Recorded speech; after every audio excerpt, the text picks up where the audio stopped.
શ્રી સ્વામિનારાયણ મંદિર ભુજ સંચાલિત સ્વામિનારાયણ કન્યા વિદ્યા મંદિર છાત્રાલયમાં અભ્યાસ કરી અને હાલ સહજાનંદ કોલેજમાં ચાલુ અભ્યાસે સુનિતા ભુડિયાએ ખૂબ મોટી સિદ્ધિ પ્રાપ્ત કરી અને થલ સૈનિક સિલેક્શન કેમ્પમાં સિલેક્ટ થઈ અને ગોલ્ડ મેડલ મેળવ્યો। શ્રી સ્વામિનારાયણ મંદિર ભુજ સંચાલિત સ્વામિનારાયણ કન્યા વિદ્યા મંદિરમાં છાત્રાલયમાં રહી હાલ સહજાનંદ કોલેજમાં ચાલુ અભ્યાસે ભુડિયા સુનિતા નવીન સ્કૂલમાં રમતગમત સિદ્ધિ પ્રાપ્ત કરી કોલેજમાં અભ્યાસ દરમિયાન એનસીસીના પ્રથમ વર્ષમાં પ્રવેશ મેળવી પહેલા જ વર્ષે નેશનલ કેમ્પ માટે પસંદગી પામી હતી।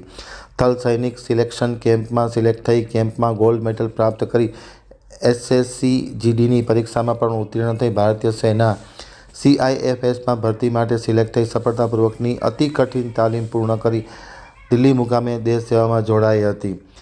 આ સમગ્ર સિદ્ધિ બદલ પરમ પૂજ્ય મહંત સ્વામી ઉપસમ મહંત સ્વામી પાર્ષદ જાદવજી ભગત સમસ્ત સંત મંડળ સાંખ્યા યોગી મહંત સામબાઈ ફઈ સહિતના લોકોએ તેમને ખૂબ ખૂબ શુભકામના પાઠવી હતી। સંસ્થાના પ્રમુખ રામજીભાઈ વેકરિયા, મંત્રી પ્રવીણભાઈ પિંડોરિયા, સંચાલક મંડળ અને સંસ્થાના આચાર્ય તમામ લોકોએ આ દીકરીને ખૂબ ખૂબ શુભકામના પાઠવી હતી।